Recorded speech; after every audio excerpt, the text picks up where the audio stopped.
پیغمبر علیه الصلاة والسلام د امت استازو. پیغمبر علیه الصلاة والسلام خپل فرمای بعثت معلما، زه استاز را لېږلی شوی، معلم را لېږلی شوی.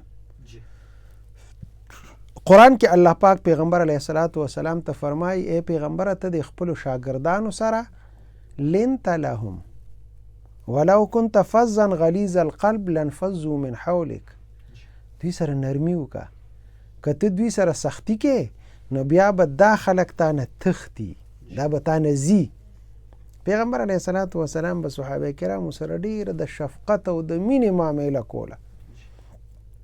پیغمبر علیه الصلاة والسلام ترو حضرت عباس رضی الله تعالی عنه د هغه زامنو یو چې دی نو عبدالله ابن عباس، عبیدالله ابن عباس، کثیر ابن عباس، دا واړو ماشومانو پیغمبر علیه الصلاة والسلام دوی ته به وی تاسو هغلته ودرېږئ او را منډه کې چا چې ما سره مخکې لاس ولګو نه هغه له به خواږه ورکوم، نو هغوی به د هغه ځای نه را منډه کړي. نو پیغمبر علیه السلام باندې به ور پرېوتل د پاسه، پیغمبر علیه السلام به هم ورته وخاندل او هغوی به هم ټول په هغه د پاسه ور پرېوتل. یعنې دا هغه شفقت و مینه و محبت و. زمونږ پیغمبر مونږ ته دغه څیز ښودلی دی، الله مونږ ته دغه تعلیم را کړی دی. او د هوښیارانو په کتابونو کې د استاز څه بعضې خصوصیات نقل کړي دي چې استاز کې به کم خصوصیات دي، دی به د کمو صفاتو خاوند دي. نو هغې کې یو صفت بیان کړی دی چې دی د ځان کې اخلاص پیدا کړي، چې ده کې اخلاص وي. اخلاص دی ته وایي چې یاره دی د ماشومانو ته سبق ښیي خالص د الله د رضا دپاره چې بس الله رانه راضي شي. او دا یوازې د مدرسې خبره نه کوم، د سکول، د کالج، د یونیورسټۍ نومې استاز چې دی معلم دی، نو هغه به څه کوي؟ هغه کې به اخلاص وي. اخلاص که پکې نه وي نو د ده نه شاګرد فایده نشي اخیستی، هغې کې به خدای په خیر او برکت نه اچوي چې اخلاص نه. او دویم خصوصیت په ده دی چې ده کې به شفقت او همدردي وي، دی به شاګردانو سره مینه او محبت کوي. لکه ما درته وویل چې د پیغمبر علیه السلام به تره زامن بچي او ماشومان هغوی سره به داسې مینه کول، نفرت نه، غصه نه، دا بالکل پیغمبر علیه السلام نه دا کړی. دا بعضې خلک یې تاسو وګورئ په جومات کې وړو ته غصه کېږي. اوس پیغمبر علیه الصلاة والسلام تعلیم مونږ ته دا دی. د پیغمبر علیه الصلاة والسلام نوسي حسن او حسین جومات ته به رالل، نو جومات ته خو به هغوی داسې په ادب نه راتلل، دا خو واړه چې څنګه منډې وی په هغه خپل نخرو سره رابلل. پیغمبر علیه السلام به په منبر ناستو او د منبر ته به وروختل، نو بیا به د هغه په اوږو کېناستل یا به یې غېږ کې ناستو. پیغمبر علیه السلام به مقه بیان کو او دا حسن او حسین به ورته یو په یو اوږه ناستو او بل به په بل اوږه ناستو. پیغمبر علیه السلام هغوی ته غصه نه ده کړې، د امت ته درس ورکو، د هغه په اوږو به ناستو، د هغه په غېږ کې به ناستو، امت ته دا وی چې ګوره دوی سره مینه او محبت وکړي. نو ماشومانو ته په جومات کې غصه نه، په سکول په یونیورسټۍ کې استاز به مینه او محبت کوي. د ده خصوصیت په دی چې دی به شفقت او همدردي کوي. دریم خصوصیت په دی چې دی به صبر کوي. شاګرد د طرفه به کله داسې ناګواره خبره راشي، د استاز بې ادبي به وشي، خو استاز به صبر کوي. نو چې صبر وکړي، دا څومره دا اوس دا په مدرسه کې چې دا سوات کې دا قصه شوې ده، دا د بې صبرۍ نه شوې ده، صبر پکې نشته. هلکه ولې بې صبري کې؟ شاګرد دی به روانیم کوي، دی به غیر حاضریم کوي، دی به هر څه کوي، خو د صبر نه به ته کار اخلې. که بې صبري کې نو بیا دغسې حالات به پیښیږي. بل خصوصیت په ده دی چې ده کې به عاجزي وي، ده کې به هغه متکبرانه انداز به د ده نه چې دی به تکبر او غرور کوي چې بس یم خو یو زه یمه، لخته به یې راغشتي، بل سړی به ورته د انسان بچی نه ښکاري. نه نه نه، ده کې به تواضع او عاجزي وي. د ده د عاجزۍ نه به شاګردان سبق اخلي او فایده به ترې اخلي.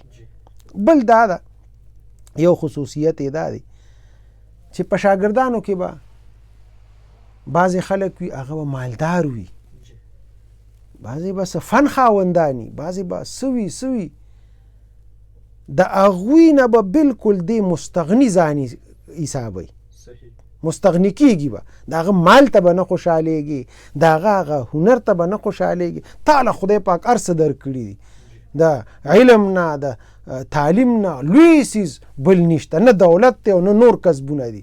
نو تعالی خدای پاک هر څه درکړي دي، ته د دولت ته مه خوشحالېږه.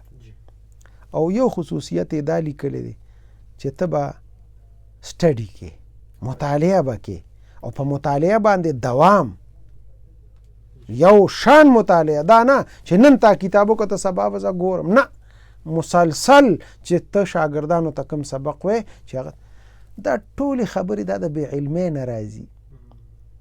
اوس یو عالم خدا چل نه دی کړی که نه، مونږ ټول علما بدنامو، ټول مدارس بدنامو، نه دا قاریانو کړی دی، هغه طوطیان دي، یو قرآن مجید یاد کړی دی په ورزي ولا نور، هغه د دنیا د حال نه دی خبر، هغه ته دا اصول نه دی معلوم چې زه به چاته تعلیم څنګه ورکوم، یا ما ته د خدای څه حکم دی او ما ته پیغمبر کم تعلیم را کړی دی، هغه غریب ته دې پته نشته، نه هغه به خامخا دغه کار کوي.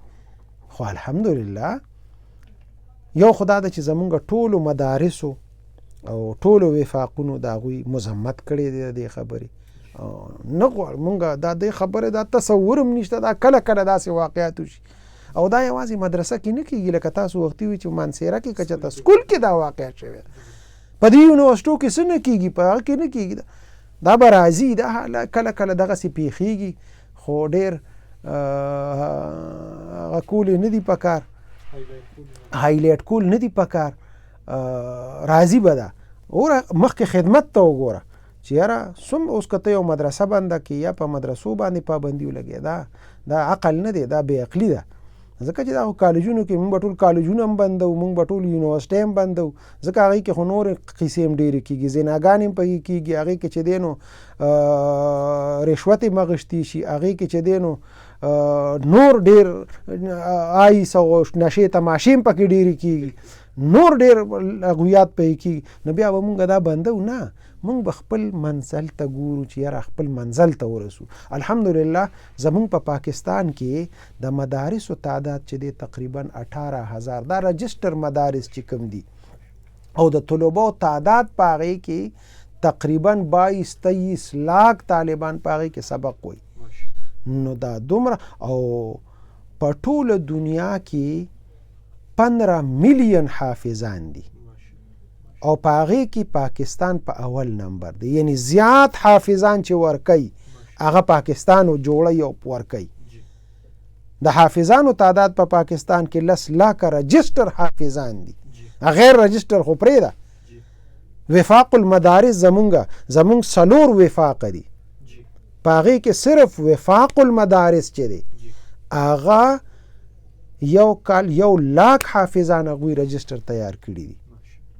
او چې کوم علما زمونږ د مدرسو نه فارغېږي، وفاق المدارس 32,000 علما په یو کال کې تیاری. دا یو ډېر، او یو ناشنا خبره درته وکړم، اوس د پنجاب بورډ ریزلټ ووته د 10م د 9م 10م، د هغوی 9 بورډه دي، دا ریزلټ یې ایسته دی. په هغه 9 بورډو کې 15 بورډونه هغه د مدارسو طلبو ټاپ کړي دي.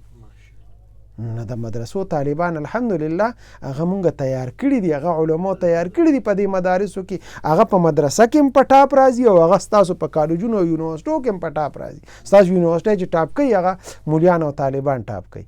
نو الحمدلله یو لوی خدمت شروع دی. نو که بعضې داسې یو واقعه وشي نو دا شاذ و نادر کېږي، هر ځای کې خو خراب وي، خو الحمدلله زمونږ